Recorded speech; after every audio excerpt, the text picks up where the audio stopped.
People always are like, I want to make more money. That's great. But is your body ready for you to make more money?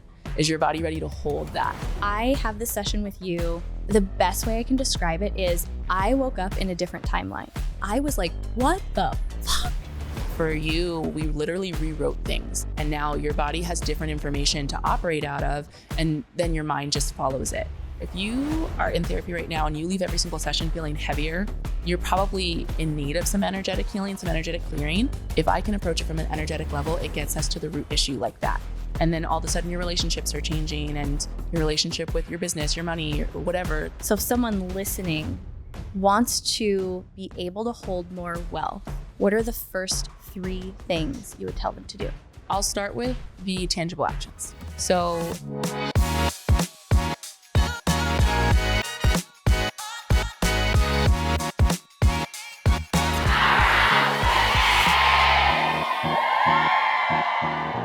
okay, if you're a woman who sometimes struggles with anxiety, if you are sometimes too hard on yourself, if you felt like traditional personal development and talk therapy hasn't really helped you to crack the code for your next evolution, then today's episode is for you.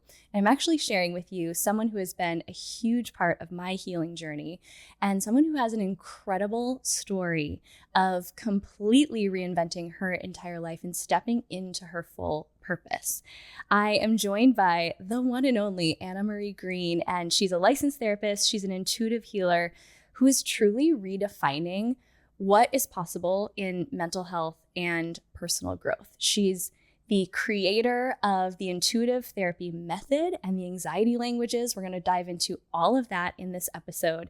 And what's so beautiful and why I decided to work with her is that she blends psychotherapy with energy healing and nervous system work to help women just like me and you break free from what's holding us back so we can actually live the lives that we know we are meant to. Annamarie, welcome to Powerhouse Women. Hi, thank you. I'm so excited to be here. This is surreal. I'm kind of having that surreal moment too of thinking back to the very first time I met you. And I told you how I remember the color you were wearing. You the did. Dress. You said, I was like, wow, I'm impressed. And I think it's true. And you would be able to explain like the spiritual component to this. Like there's certain people you meet and you just like that meeting is significant. Yeah. You just remember that interaction. Yeah. Where there's just certain people you feel drawn to. And yeah, absolutely. I mean, I remember meeting you, and my first Powerhouse Women event was life-changing. So. And I want to kind of go back to that moment. It's actually so appropriate that you have these beautiful butterfly clips in your hair. You showed up today, as did I, as just like such different versions of ourselves. But if we go back to 2023, when I met you, standing at the back of the room at the Powerhouse Women event in your yellow dress, take us back to that version of you and what was going on in your life at that time. I was definitely in the trenches. I say that a lot. So when I talk about, 2020, probably through 2023 for me, maybe a little earlier as well. At the time, I bought the Powerhouse Women ticket on a whim. I was like, I have no idea how I'm going to afford this. I was slowly paying it off. And I went to the event with $50 in my bank account and barely being able to pay for the hotel. I packed sandwiches so I didn't have to like eat out and everything. And I was on public assistance. I was a single mom, and I was just doing whatever jobs would get me through the month and bills. I even at the time where I had gotten into baking because I didn't want my daughter to know how much we were struggling. And I just felt like I had to be in the room. And so I went there, and I remember feeling so lit up, and I forget who one of the speakers were. Oh, we did hypnotherapy that year. Yes, that was in Francesca, the founder of Mastery. Yes. And I remember I heard my intuition for me for the first time in a really long time. It was so loud. It was like, you need to do this. This is the next step. And I just got like 1 or 2 next steps, and that's what I focused on leaving. And it just would snowball out in addition to the community. I remember I met a lot of the people who I consider really close friends. I met them in the pool at the hotel, which was so cool before That's where all the magic happens. Yes. Yeah. I was like, are you here for the Powerhouse Women event? And everyone was like, yes. And so then we just all start talking, and they really poured light into me in a way that people around me weren't at the time. Not because people were being unkind, but they just couldn't see the vision. And it really helped me to just take the little steps, the little risks, the bold actions to get to where I am now.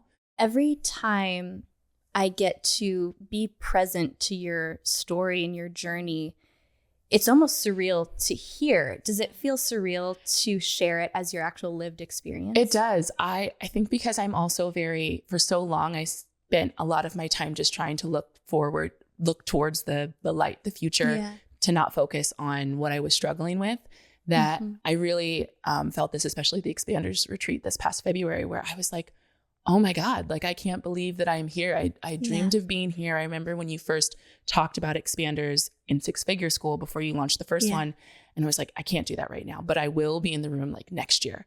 And then I was, and I remember dancing in my hotel bedroom during Expanders and being like, I can't believe that I'm here.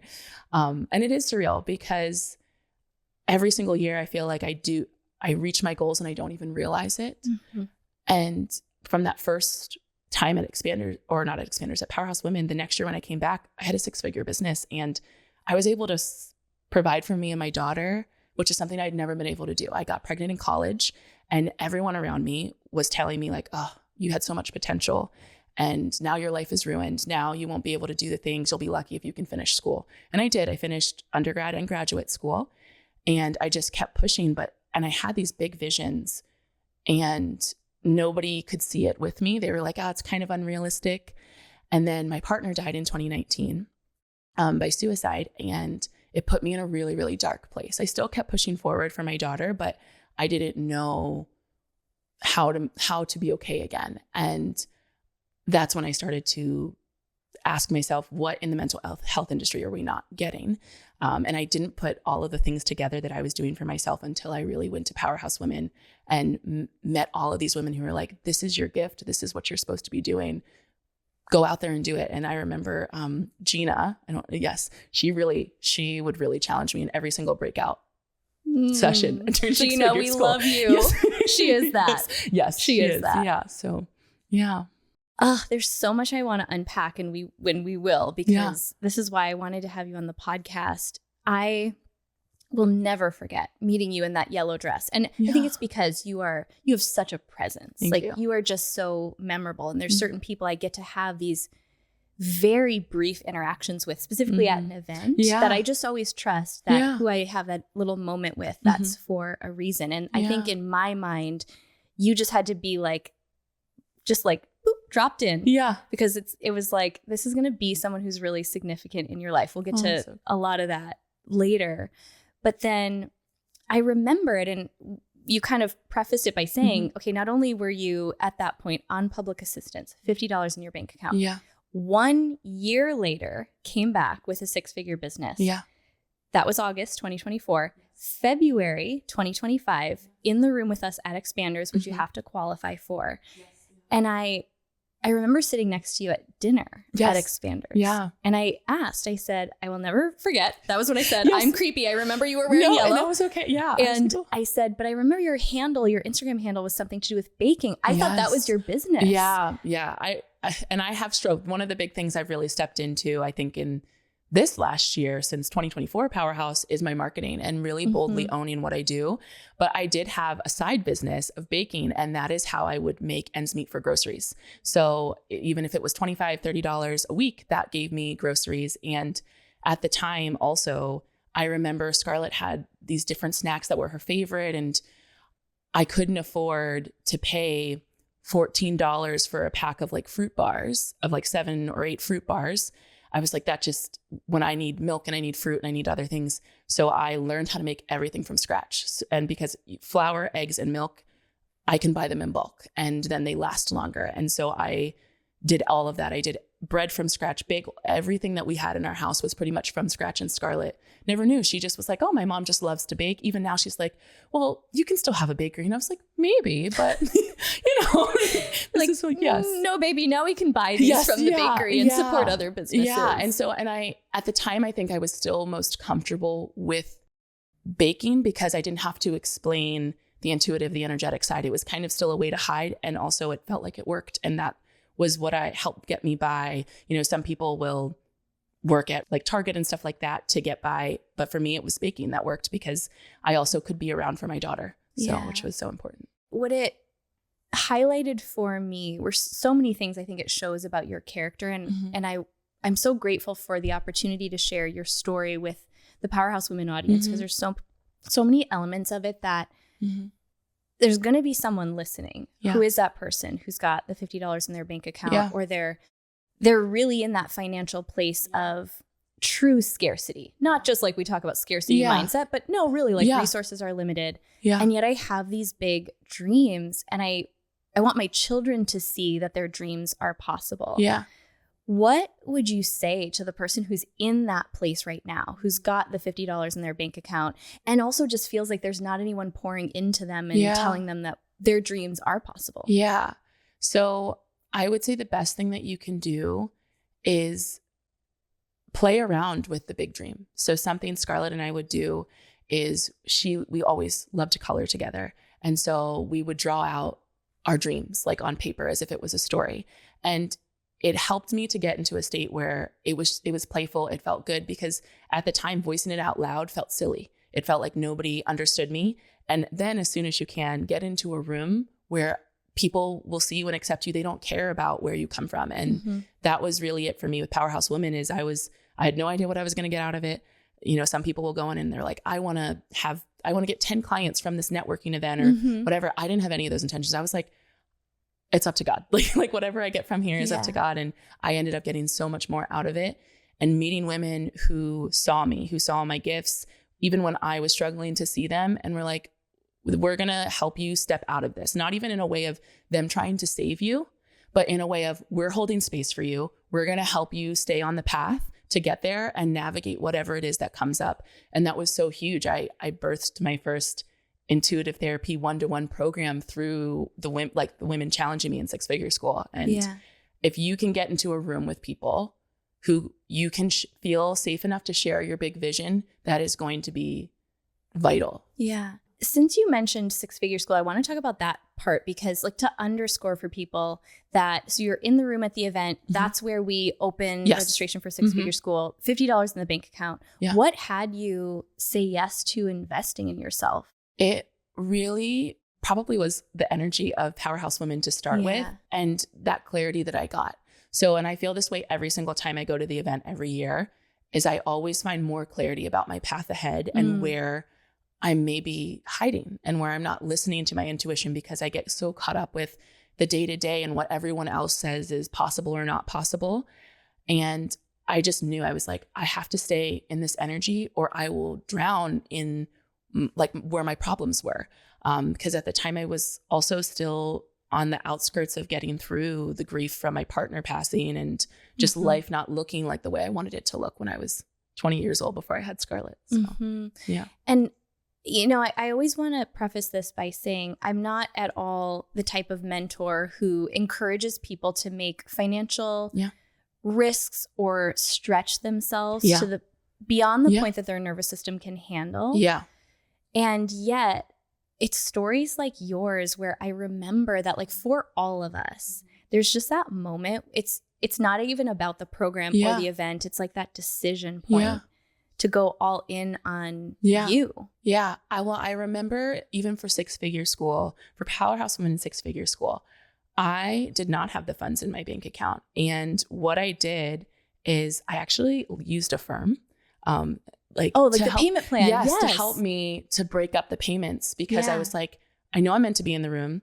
My family was not very supportive of my entrepreneurial dreams. And they also didn't get like going to things and whatever. They're like, just listen to a podcast like everyone else and be fine or like whatever. So it wasn't even an option to borrow money or anything like that. And so that was one of the ways that I helped myself get in the room. And for those people who are listening, if you're like, I don't know what my options are, that's what I did. And I don't talk about it a lot because I think part of me was embarrassed for a little while that like I had to do those things, but it helped me get so much farther. And the amount of return that you get from making a decision to be in the room, to put yourself out there, not knowing what's going to happen is part of that. Like people talk about quantum jumping. That is part of it, is like letting yourself try on, okay, this is my future, my higher self, and this is what it's going to feel like to talk about what my mission, what my purpose, what my business is. Yeah. Okay, so I know a big part of your journey, now that we've gotten to know each other more, is really this ability to see your whole path as setting you up for the work that you're doing now. And thank you also just for like so openly sharing some of the most devastating things that a person can endure. Yeah. When you look at the way you found your way to your purpose, how can we bring light to someone who's maybe they're in the really darkest part of something that they're navigating right now? What were some of those things tools that you used, or how did you support yourself through those challenging times? So I really let myself have my feelings, especially in regards to when my partner passed. I had never experienced any type of loss, especially like that. And normally I felt like I can negotiate my way out of like hard situations. That's how I felt for a long time. This death is not something that you can negotiate out of. There was no me convincing God or Brian to come back or to change his mind. And so it was really, really hard, but I let myself kind of fall apart. And I would say to get myself through those dark times after I let myself wallow in it for a little while, was I started to really radically face the places I didn't want to go. So for me, that was admitting to myself, instead of trying to outwork my issues, that I felt guilty and I felt ashamed that my partner didn't feel safe enough coming to me, even though I'm a therapist, even though I'm a social worker and I'm trained in this. My partner didn't share these things with me, and I also didn't see them. And in addition to, now I felt like I was going to fail my daughter, because how do I fill the role of two parents?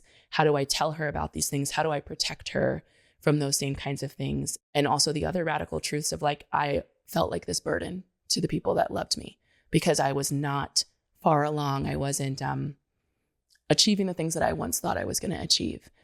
And when I allowed myself to face those things and share it with the people who I felt safe enough to share it with, it allowed me to come out on the other side and really challenge those beliefs. Because when I didn't face them, I just let them build power, build influence inside of my body and inside of my mind, to where I felt depressed. I didn't feel the drive. I didn't know what my purpose was. And then the other side of the coin started to happening, where I started to feel angry. And it's one of the biggest things I see with women, but especially for myself. I was never taught it was okay to be angry. I love my parents. They did the best they could with what they had. But the belief was, you have a roof over your head and you have food on the table and nobody beats you. So you don't have a right to be angry. And so I never learned how to express that anger. And I was starting to get to that place where all of a sudden I was angry at the mental health industry. Why is this happening? Why these things that I've learned in school and that, everyone says this is the strategy, this is the thing, this is what you need, didn't work for Brian. Brian was in active treatment when he passed, and it wasn't working for me. I was still crying in the shower every single night. I didn't want to be here anymore because I felt like this burden.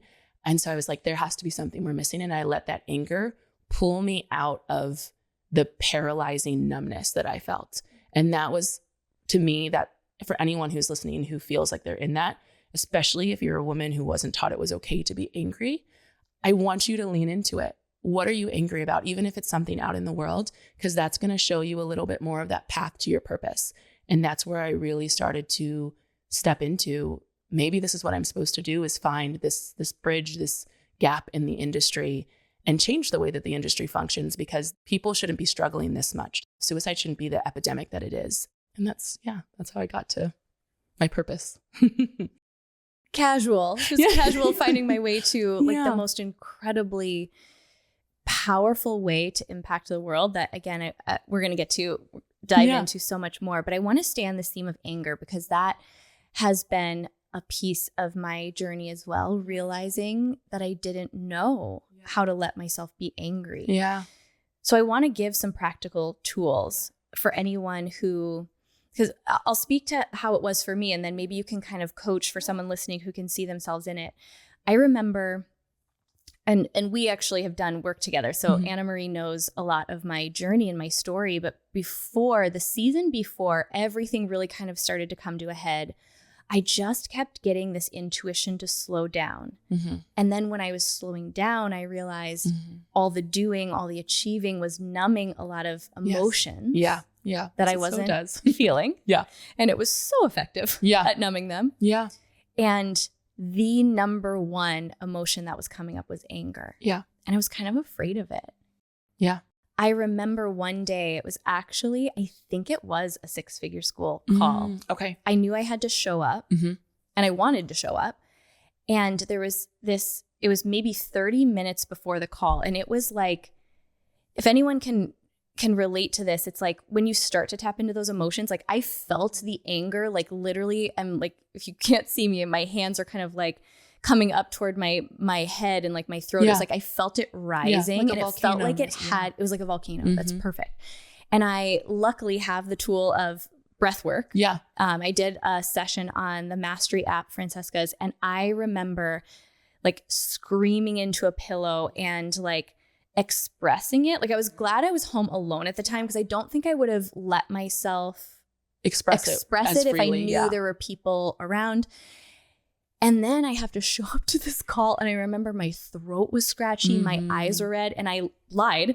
I remember I like got on the call and I was like, it happened to be that there was like fires, so there was a lot of smoke in the air, and I was like, I actually remember this. Do you remember this call? Because I was like, oh, the fires now, but really what had happened, and I was like, what the fuck just happened? Because I just knew I had to let that happen. But then I felt so, granted, having to jump right into a call is a little bit disorienting and not being able to come back down from that. But so for someone who senses that there's some anger that's asking to be processed, let's maybe speak to it this way: tangible ways to work with that energy. And then how do you get over the fear of it? Like the fear of, what does it mean about me? Or will I come back? Like if I go into anger, will I just be an angry person? So I'll start with the tangible actions. So the number one thing I see show up for my clients and for women in their clarity sessions, in their readings, is they need to create a rage release ritual. And it's usually weekly. For some people, it's like a couple times a week. It just depends on who you are. And the thing that I usually tell people to do is I was like, find a broom or a wiffle bat, and I want you to hit the softest part of your couch or your bed and just state, I am angry because, or this is making me feel angry. It doesn't have to be towards anyone. You don't have to say, I don't want you picturing anyone, because anger doesn't need to be towards someone to be felt and expressed. It just needs to be embodied. Anger is such a powerful emotion. It is the other coin of passion, right? It's telling us that we need a boundary, that something in our life is making us feel unsafe on a soul or on a physical level, or even on a mental level, and that there needs to be a change or a boundary. If we don't express it physically, it stores in our body and it can turn into other things. Like I see a lot of women who struggle with depression. They have never connected with their anger, or they feel that anger is an unsafe emotion. So take the time, even if it's just like 2 minutes, you can turn on a particular song that helps you connect with angsty anger. Think of like teen angst type of songs. Music. Yes. It's got to be a Spotify playlist for that. Exactly. Yeah. And go and take a wiffle bat or a broom and hit some soft part, nothing that you're going to destroy, and just allow until you feel like it's no longer coursing through your body. And it will feel weird and you will feel silly, but you will start to become safer with anger, because your body, as we start to let ourselves experience it more and more, our body doesn't feel so triggered by it. It doesn't feel like it's something we have to lock away, especially when we don't have to feel it with other people. And it's a super simple thing. Your kids can even do it. For moms out there, I let Scarlett have this rage release ritual as well. Oh my God. Like how powerful. Imagine if we had been equipped with that tool as kids. I always tell her, I'm like, you can be angry. And sometimes I stand with her as she's having these feelings, because I want her to know being angry doesn't make you unlovable. I want her to know, like, relationships and love, anger doesn't make that go away. Because for me, and I know for many other women, that's one of the fears, is if I let myself be angry, people are going to think that means the relationship is over, or I'm being bad, or I'm being mean. And that's not the case. So then another tool, if you don't feel comfortable hitting things, which is totally valid, just dance it out. I have some clients who come from a background where they have a little bit more trauma in regards to how parents or adults around them expressed anger growing up. Sure. And that's just not something their body feels safe, the act of hitting something. And that is okay. I always want you to listen to your body. Then dance it out. It has to just have some type of physical movement. That is what matters. I want you, as you are moving, I want you to just practice speaking it out loud. Again, not towards anyone, not even blaming anyone, just being like, I feel angry because of this. I feel angry when, or I'm just so frustrated. Whatever you feel like you need to do, maybe you just like scream or yell, and that's okay. It's just giving it that release from the body. And the more you do that, the safer you'll feel. In regards to stopping to fear it, I would say where I would start is just start journaling about your emotions, because most likely if you are afraid of anger, there are other emotions there as well, like shame. And you want to bring everything to the surface so you can really see what's there. Because if it's hiding, you're not going to work through it, and it's just going to show up in your life in different ways. And that's a perfect kind of setup for the next thing I wanted to ask is, why is it important for us to process emotion? What happens if we don't? So if we don't process emotions, it gets stuck in our bodies. And I'll break it down this way. So I believe that wellness and healing has 3 levels, as well as 3 levels of self. There's the energetic, the physical, and the cognitive. And the cognitive is the very top, which is actually where talk therapy exists, which is why a lot of people don't find it as effective. Everything's made of energy. So when you keep something inside, you a lot of times cord to it, and our mind just translates the what's in our energy and what's in our body. It's just the translator. So if we have things that are stuck, the mind is going to create a narrative around it. So we talk about limiting beliefs. If you aren't processing your emotions, you're not giving them expression, you're holding them, you're invalidating them. That's one of the things I've done before. I'm like, I shouldn't be angry. I shouldn't be sad. Totally. I can relate to that. Yeah. And what happens is it becomes either an energetic cord or just like a block, and it will show up in your life in different ways. Maybe not right away, but over time, either physically or in your relationships or with business. Yeah. So that's a pretty big thing. Yeah. Yeah, that's it. And you're like, yeah, that's kind of like the work that I do, which is the perfect segue into talking about your work, because so fast forward, we meet, yellow dress, baking, $50 in the bank account. I get to work with you in 6-figure school, but I didn't know the business you were actually building, you know, and it's a big group, and I don't get to drop in individually with as many people. And then fast forward, I will never forget this moment too, of you finding me at a break at the 2024 event and telling me, you said, I need you to know, you know, here's where I was at last year. And I have a 6-figure business now. I remember, because I was like, I want her to know, I don't know if I sensed that things were like going on for you, but I was like, I wanted her to know that the work that she's doing in this world matters and that it makes an impact. Even if not everybody has the same results as me, I was like, she needs to know. And like that. I mean, first of all, just even that motivation to share it is such a reflection of you and your heart. And it kind of set us then on this chain of events where in 6-figure school, we do this challenge called the Surprise Yourself Challenge. And everyone, you know, kind of sets a bar for themselves that they want to really move the needle within the first 30 days of the program. And then I choose a couple of people to win a strategy call. So you win a strategy call. And on that call, I was like, wait, this is what you do? I need you. And the truth is I probably wouldn't have been ready. The year before. Or even just at the point of my own healing to do the type of work that we now do together in our sessions. But I want you to describe for people. So kind of pick us up where you said the 3 levels of healing. Kind of combined with how you realize that the system for mental health is maybe not equipping us to have the results that people want, to have the breakthroughs. Absolutely. And what you've developed as the solution to that. So talk therapy, if you're in talk therapy and it's working for you, great. I love that for you. Keep going. But talk therapy for a lot of people doesn't work. It wasn't working for me because it exists on the cognitive level of healing that I was just talking about, which means you're trying to think your way or rationalize your way into a regulated nervous system and to clearing your energy.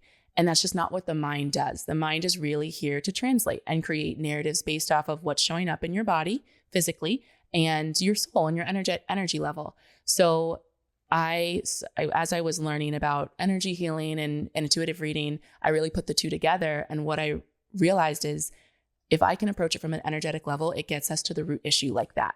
While for traditional talk therapy, statistically speaking, most people don't experience a breakthrough until they've been in therapy a year of weekly sessions. And for some people, they don't feel like they have that. They're really in the depths of it. And you can see even what's under the surface. So energetically, we carry things from our families, from the people around us, from the partners, and it can be cords. It can look like energetic attachments. And if our energy isn't running clear, then on a base level, we are always going to have these limiting beliefs trickle in or these blocks. And then that's not even getting to the nervous system level where the body can hold its own memory, even separate than maybe what we might be seeing energetically. And you need to get through those two levels in order to really do the work on the cognitive level for talk therapy to be effective. And so I was learning all this because I was learning it about myself and I was doing the work myself. And I had wonderful clients who were working with me in private practice who were like, yes, like we are open to you trying these things out. So because I'm a big research girly, I want to know if it works or not. And I created, it's called the intuitive therapy method. And it is essentially energy healing mixed with psychotherapy. And I start everyone off with a specific session where somebody will put in the form, like, this is what I'm struggling with. I've even had people say like, I'm going through something and that's the only thing they give me. And I'm getting to the root issue. I'm seeing the memories that come up, the people that come up, if it's theirs, if it's an ancestor's. And then it gives me a very specific protocol for them of this is what's actually going to work. So instead of a treatment plan that's kind of just generic because that's what we were taught in school, this is the specific formula for you to get on the other side of whatever it is that you're struggling with. Mm-hmm. Yeah. And for anyone, I want to kind of make this very tangible also. Mm-hmm. This is really grounded in, you discovered at some point that you have these gifts, yes. like of channeling, yes. of tapping in. So yeah. where did that start to come online for you? So I was actually really resistant to energy work and the woo. I was raised Catholic. And it was one of my best friends from college who was kind of in that world anyway. And she was like, I just think that you would do really well with an energy healing or an intuitive reading. And I had one and I felt like, oh my gosh, for the first time I felt seen. It was the first light at the end of the tunnel that I felt I had since Brian died. And I was like, everyone needs to know about this. And there has to be a way to bridge this together. And I think I really started to see it. I created a framework called the anxiety languages, which was my first like channeled a thing that I did in addition to then supporting my channeled messages with the work I was seeing with the clients I was working with at the time. And then I started to take courses and I worked with Nikki Novo and a medical intuitive as well named Abigail. And so I worked with all these different people and I really honed my skills. I wanted to learn the best practices. I wanted to see what is an ethical way to do this. I didn't want to just jump in and so I really, after I got that, saw that it was working for me, I wanted to learn as much as I could, kind of like binging content. Yeah. And when you explained to me the difference, again, I was at the point where I had some very profound healing. Mm-hmm. I have shared on the podcast a little bit about some of the tools that have just really been helpful and to have me be able to see my way through my own healing process. And I was the client showing up to therapy sessions just with a like typical Capricorn oldest daughter. Here's what I worked myself through this year. Like it was all cognitive. Yeah. And that was beautiful. And that actually was, I needed some of that awareness to even then I think be open and ready to go a little bit deeper. But maybe we can give people even like a little and open book to like use anything that we've like done in my sessions to give people an idea of, because I really want people to get an idea of like how powerful this is. Yeah. So it started, I remember booking the session with you because I'll try anything. Yeah. Like you're gonna tell me about like, I've done some things like past life readings. Sure. Yes. We'll try this. Yeah. But there was something I was so drawn to your approach and kind of showed up on my first session, not with no expectations, which was great.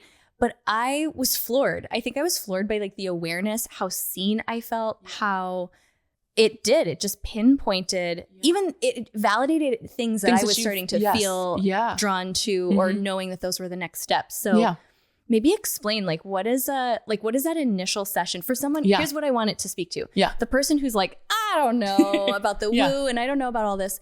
Cause I grew up in the church too. So it like felt a little bit, previous versions of me maybe would have felt hesitant. Yes. But I want people to understand what this really is. Yeah. So what I will say first is that what you were saying, like you could show up to therapy and here's what I work myself through. So our ego will control our healing. That's like part of the cognitive part. It's like, ego? Yes, that makes sense now. Yes, our ego, and we can train our egos to hold a little bit more. She's but very developed. Yes, she's read a lot of books and listened to a lot of podcasts. So she was like, I got this, but they control a level of our healing when it comes to talk therapy. They'll talk through whatever they feel comfortable with without actually getting to the root. Which is I'm the same way. Makes so much sense. Yes, now. yeah. So these sessions, essentially, what we're able to do is everything's made of energy. So you might come with I just feel blocked. You might not even know what the thing is. It's just a feeling. And I'm able to see like, it's this specific thing. And this is why this dynamic happened. And the reason for people, I know I've had people ask like, well, how do you do what you do? And I was like, well, part of it is what the gift that I have and everything. But it's kind of like 5 years of therapy in one, if that makes sense. Yeah. Because we're able to pinpoint. I've had somebody who they struggle with anxiety, but it was actually their mom's anxiety, and they were just holding on to everything for their mom, and that was impacting them. So I'm able to see that, explain the behaviors or the patterns or the situations that kind of are always floating around or happening, no matter how much what work we put into ourselves, and then clear it on this energetic level. So then now we're working on the nervous system. So now the body can let go of it. So that way, once you clear it from the energy in the body, the mind will let go like that because there's nothing else tethering it to it. Did that answer the question? It does. Okay, good. It absolutely does. Okay. And for people, because there is a contingent of Powerhouse girlies who are like, no, give us the woo. Yes. The other thing that, and I think just because of like the safety we have in this connection, I think I was able to like really allow you to get the information to help me like see with clarity. But there were some big blocks that I would say to you, like, I don't have a memory from like my childhood that's associated with this. And can you speak to how sometimes it's even rooted in either ancestors or like for those who choose to believe like past lives? Yeah. So what I will say is, especially because you've done a certain level of inner work over the years, you're going to get to those levels where it is things that maybe you don't remember. It's ancestral, it's past life. So something that can happen is as we peel back the layers, because being human is a constant evolution of growing and peeling back layers, is that we'll come up against something that is in our cellular DNA. So what this means is that the foundations of when we were conceived and we were being made, and it will pull from past lives, it will pull from things that our parents experience, things that our ancestors experience. And so then our bodies and our energy are using that as information of like, how do I react to this thing? Or how do I get to this thing? And if we don't have it cleared, then it just kind of keeps us in loops, and it can impact how we feel and our mood. And then we think something is wrong, like something else is wrong, but it's actually just, we have to go back, clear this and free it, release it. Yeah. And I remember the past life one with you because that was so cool, but I don't remember the specifics because when I'm channeling, I don't always remember it in my muggle self, like outside of it. But I do remember the past life healing, and I remember the in utero one that we did as well. But what we're doing there is we're essentially clearing these experiences that other people have had from yourselves, from like your very like soul, so that you can be open to more and you can rewrite those things. And for those of you who are like, I don't know if I'm going to believe this. So scientifically, everything's made of energy, and that's all you have to know at the base level, because everything else will kind of like fall into line, and you'll know when something lands, like you just feel it. And a lot of times it is validating the things that you kind of feel internally, but you don't have the logical explanation for it. Totally. Yeah. And so I think that was my last session with you. Yes. Because I don't think we've had one since. And so I haven't even gotten to tell you this before, but so we do this, I'll just share like the high level, like we do this healing, and part of it is like this visualization you'll walk me through of kind of reclaiming like a physical piece of my own power from that scenario that gets given back.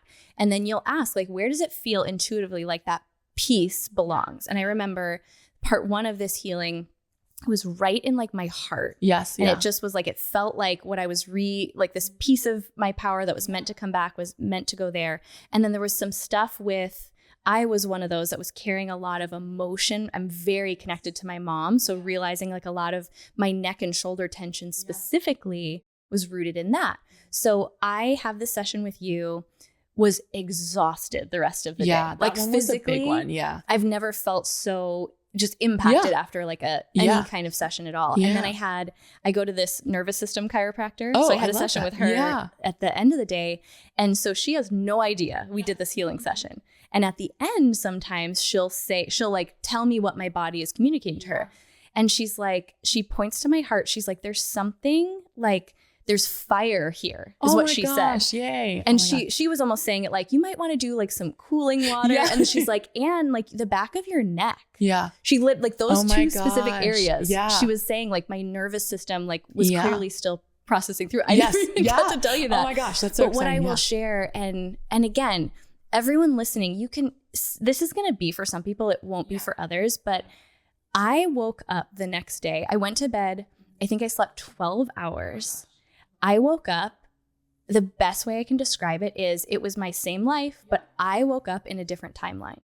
And if we want to get, again, like real woo, like in quantum theory, it's like there are multiple versions of this life. And when you upgrade, you literally just kind of move over. Joe Dispenza has this meditation called changing boxes. So it's almost imagining like the matrix of our life. And it's like one box over or two boxes over. It's still you. And, you know, your life doesn't have to completely look different, but you are different in that reality. Yeah, that's been my experience of it. And especially for those level of deep healings. I mean, after every single healing, I will say clients always feel different. They always feel lighter. And that's something where if you are in therapy right now and you leave every single session feeling heavier or feeling like, oh, what do I do now? Or I don't think I can sustain this. You're probably in need of some energetic healing, some energetic clearing, because that is what this work is. Like for you, we literally rewrote things in those healings. And now your body has different information to operate out of. And then your mind just follows it. And that's really the power of it, whether this is for you or not. But it's really an opportunity to be seen on a soul level, because once you clear that stuff, it becomes easier to step into your purpose and to let your purpose really like guide you and lead from a soul led place. And then all of a sudden your relationships are changing, and your relationship with your business, your money, or whatever the situation is for anyone listening. But it really just it's at its core. So that way it starts with feeling like a different person. It doesn't start with all the external stuff. It starts internally. Yeah. And this specific fear, I don't think I said this when I shared the story, was around like almost the fear of success, the fear of being seen on a much bigger level. Yeah. And I want to speak to this because you've shared that part of your journey was having to regulate your nervous system for this influx of success that came in. Once you really started to tap into your purpose and put it into action. Yeah. Talk a little bit about that energy of like, we want to call in all this abundance and expansion. And it was almost that I was like, I feel like I'm just blocking it because I'm afraid of it. Yeah. But again, it doesn't feel like in this lifetime I'm supposed to be afraid of it. Where is this rooted? Yeah. So that was my experience, but I know you've had your own experience with that fear specifically as well. And this is what really I tell people all the time. I was like, we can do the energetic work, but you need the nervous system work too. You can't have one without the other, because I was doing all this energetic work and I was making the moves and things like that, but I wasn't taking care of my body to also upgrade with me. So then when all the success came in, and it felt like it happened overnight, I know that it didn't, but it really felt like that, where all of a sudden 1 month I had clients, but things were still kind of a little rocky financially. And then all of a sudden for the next 3 or 4 months, I was booked out. And I was like, oh my gosh. And I started to notice my body was reacting. I was still living in fight or flight as if I was in that place where I didn't have any money and I couldn't pay the bills, even though it didn't look like that. And so then I just started to burn out. And it's not that I wasn't meant to be doing this. It was that I needed to take care of myself as well. And when you do the energetic work and you're operating at a higher frequency, or you jump timelines, a lifestyle change has to happen with your physical body to help it come along with you. Because the body, think of it like the earth. The earth is slower, it has seasons, things take time to grow. Your body is the same way. So we can do the energetic work like that, and you'll feel the after effects, especially if that was a big part of what you needed. But if you're quantum leaping and jumping and you're calling in all this stuff, and then you're not bringing your body along by changing some of the routines, some of the structures, your body's going to react. It's going to feel like it's too much, and it might end up self-sabotaging, or you're just going to feel tired, which is where I was at the end of this year, where I was like so burnt out. I was working with like, like 15, 20 clients a week. And then I was also doing like events locally and things like that. And I got to the point over Christmas where I was like, I can't do anything. My body feels so out of whack.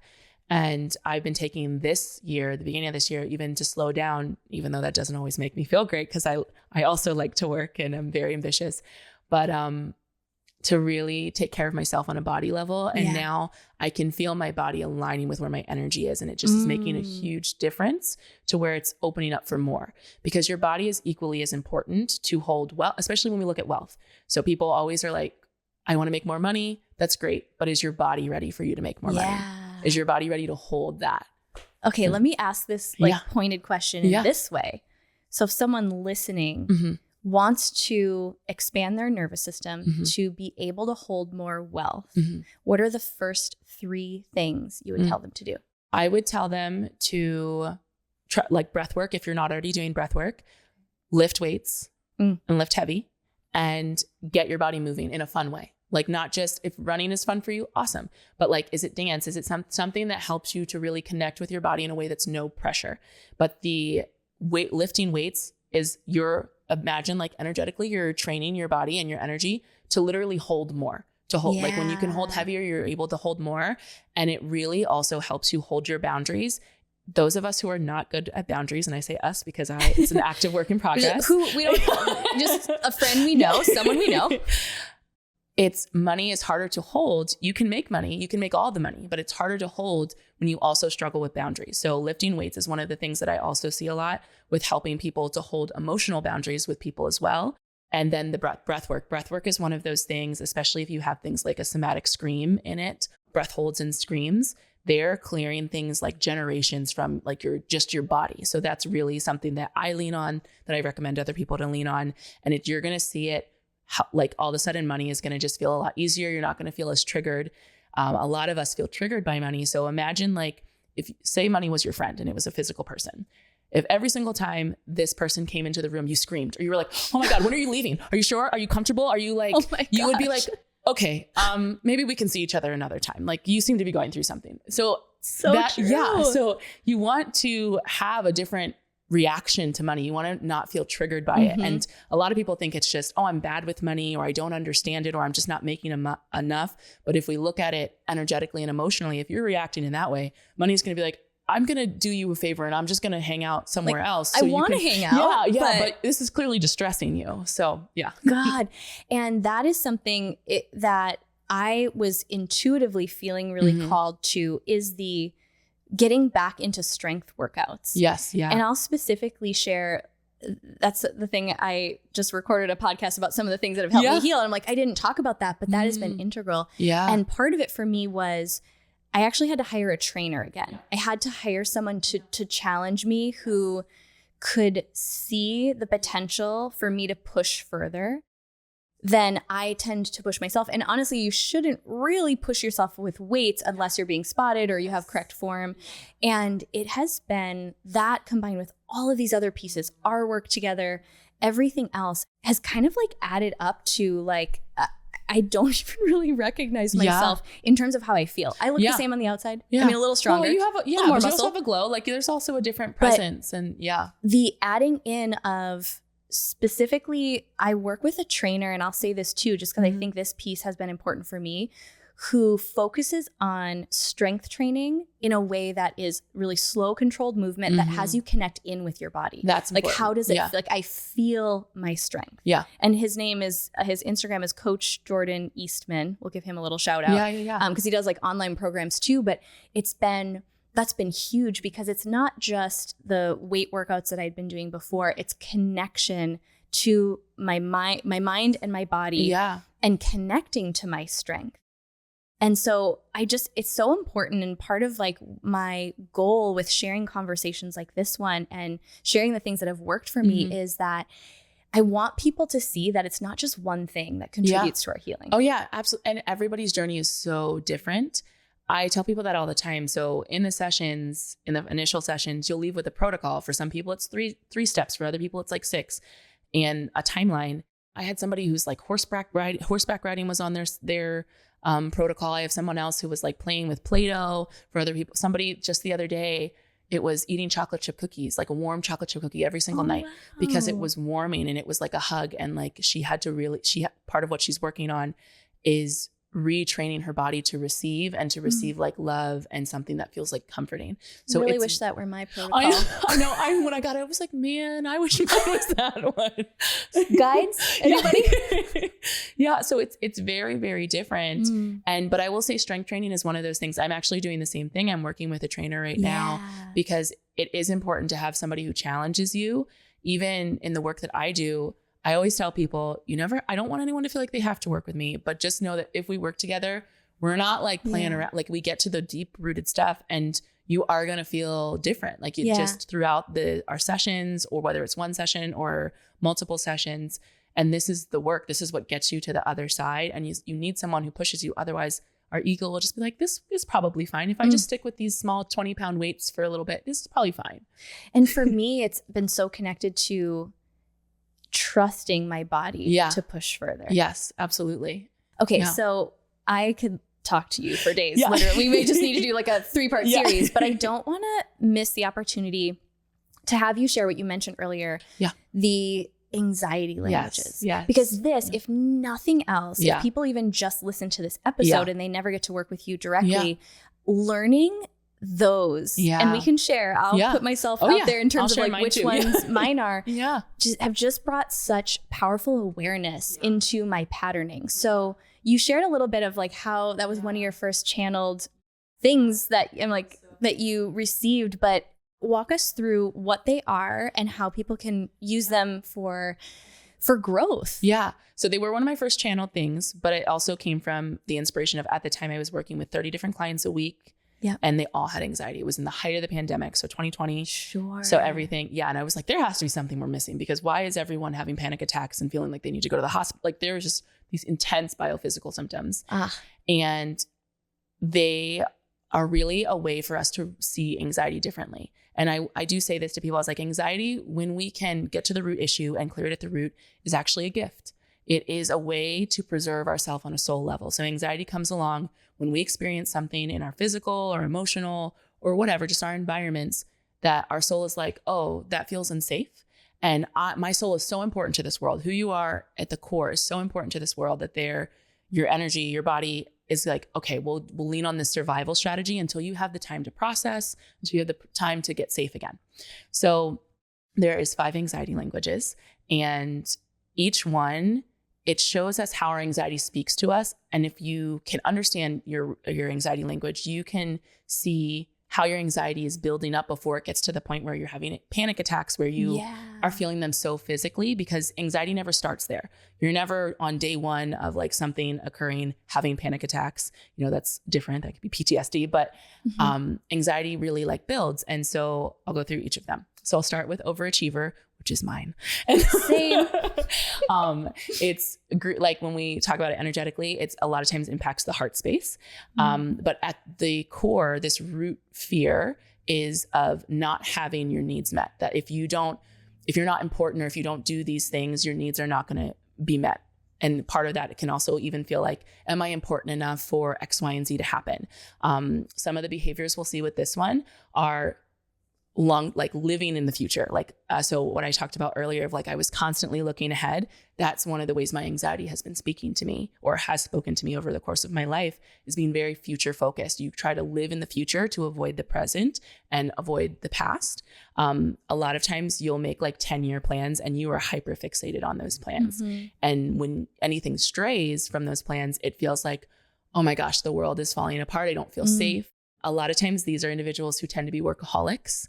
They really lean on their work, their job. They struggle with not doing things. They struggle with not staying busy. And then a lot of times they also struggle with receiving. They might keep themselves busy and they want something, but they don't let themselves like have the things. A common phrase, if this is you, that you might hear yourself saying is, I'll be happy when, or I'll rest when, or once this is done, then but it's always ongoing. You don't really ever give yourself that rest. I was not shocked to find out that was one of mine. But even for myself, I was like, oh, okay, like that checks out. I understand. The next one I'll talk about is martyr. So I always see it as blue in nature. So when I'm doing these readings for people and I want to know about the anxiety language, I see the color show up. Oh, cool. Yeah. So it's blue. It does impact the throat chakra a lot. And you'll understand this in a second. So the root fear for martyrs is a core fear that they're unlovable because they don't believe they're a good person. Their fear is that people are going to see them as bad and not love them. So, and a lot of times this roots back to an experience in childhood for those of us who've experienced spankings or corporal punishment, Sure. where you didn't have the capacity to process why this was happening to you. So then the brain does, oh, I must have been bad because I'm being treated bad. But one of the ways that it shows up is a fixation on, I need to be of service. It's not a want. It's coming from, I need to serve people who are suffering. They'll invalidate their own experience. Think of things like, oh, I should just be happy because somebody else doesn't have food or doesn't have whatever. They also tend to be a little bit more judgmental of people who they view as having something and not being of service. Yeah. So that's something else that people won't always see. But like, so think about if you yourself have ever been like, oh, well, yeah, they might have this, but like they should be better. They should be doing better. When there's a lot of, you're putting shoulds on other people. This is a lot of times something that you'll see.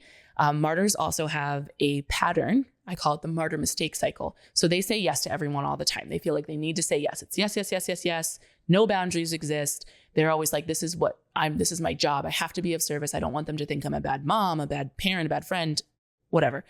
Until at one point, the other person might say no, or they might not treat them the way that in their mind is being treated good. So then what happens? The body panics. The survival strategy that has kept them safe is no longer working. So then they a lot of times find themselves lashing out in some way, whether it's cutting relationships off or it's saying things that they don't mean, they regret later.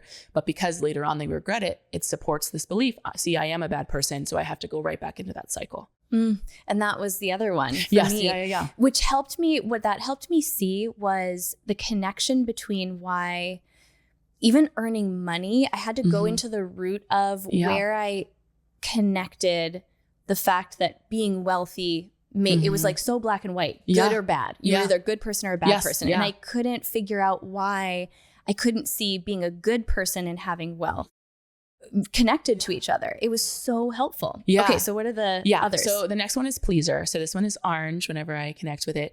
This one is the core fear is that they will be abandoned. So, and a lot of people will be like, oh, well, I would have thought that was martyr or anything else. No, like a lot of times the background for this one is that their needs weren't met as a child and they felt like left alone a lot. The behaviors you'll see for this one or how it communicates is individuals who really struggle with relationships. So if you're listening, especially if you're a woman and you're like, you found yourself saying, I just don't have any good girlfriends, or like you feel like drama follows you, that is most likely your anxiety language. And the reason for this is that their survival strategy is to mirror what they think other people want or who they are. So another thing that you might see is like, they love like gossip columns. They love hearing about what other people are doing. When you're talking to them, they will probably make it about you most of the time. And then all of a sudden you'll find that there are things in common. If you think this is you, another good way to tell is, do you feel alone most of the time when you are in a group of people? Do you, even though you have all these friends or supposedly have like these friends, that's how a lot of my clients have framed it, is like supposedly have all these friends, but you still feel like nobody knows you. You feel like no one actually knows the real you. In extreme cases, this is where I see people who have borderline personality disorder. Where it's unstable relationships. And that's really because of that fear of abandonment. They will also cut off relationships very quickly for things where they are triggered and feeling like, oh, I might be about to get abandoned. So they'll abandon them. Like they'll abandon it. And a lot of times they feel like they don't know themselves because they abandon themselves by trying to mirror what everyone else is or wants. I'm like, I'm surprised that one didn't show up too. But I think we can probably relate to each one of these. Yes, you'll relate to each one of these a little bit. And what I will say is there even might be times in life where you find yourself going through different, like you'll always probably have the one primary. So I'm always overachiever, but sometimes in different seasons, depending on what I need to work on and heal, I find one is more prominent than the other one. Yeah, that makes sense. Okay, so we have overachiever, martyr, pleaser. Yes. Next is controller. So, and most Again, people, I'm like, how did this not show up? So controller has a root fear of instability. So of not having enough for their physical survival. So this one in particular, you'll probably notice that it has more of an impact on your physical self. You'll feel it in your body more. There's 2 dialects for this one, which I always think is super cool. One where it's the typical like controller where like they need all the information and they can't delegate and they micromanage, all that kind of stuff is one dialect. The other one is they need all the information, but they can't make decisions. They're very indecisive. They just need all the information, but the information never actually makes them feel safe. Yeah. It's just, and then they avoid making a decision because they fear that the one decision could throw them into instability, could throw them into their needs not being met. These individuals a lot of times also will hold on to things. So like the people who are like, oh, I'm a hoarder, or I hold like I'm a pack rat. That is an anxiety language, how your anxiety is communicating to you, because a part of you is afraid, if I let this go, what if I need it in the future and then I don't have it, and it creates instability. Like it's kind of always running away from this fear that I'm never going to have enough. There's not enough in the world. Very scarcity driven. I see a lot of clients with this one who come from poverty or who've come from backgrounds where there was a lot of like home or food insecurity, that kind of thing. It also can come from if like in general, you just had a very unstable relationship dynamic with your parents. So, and then the last one is number. And this one, I know this is a woman's podcast, but this one I see men experiencing the most. Yes. I relate to that one as being on the other side of it. Yeah. Really. Yeah. Yeah. And many of the men in my life have experienced this. So this one has a core fear of yourself. So it is either an emotion, a dream, a personality trait, something, but you learned that at some point, a version of yourself or a part of yourself is a threat to your physical survival. So then what happens is you're trying to shrink it. The behaviors you'll see is these individuals tend to become obsessed with things. You're more likely to see addictive behaviors as well, but think of it as like for 3 months, they're obsessed with like the gym or this niche thing, and they try to make it their whole personality, or it starts to become their whole personality. That is because they're trying to bring external things in to shrink out what that threat is inside themselves, or they're trying to shift it, change it. It also, this one, you're more likely to experience depression with this one because you're actively trying to shift and change a part of yourself, and your ego views a part of your authentic self as the threat. And so it's like butting heads.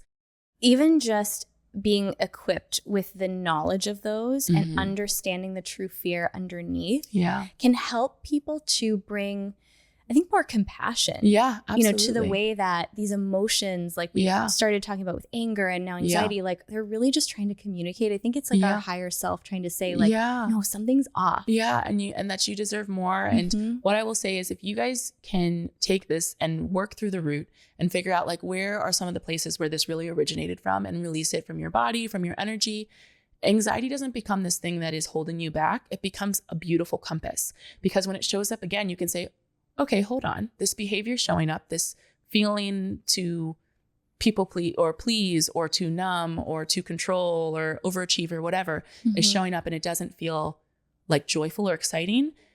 There must be something in my environment that is not aligned with my authentic self. And so I either need a boundary or I need to pause.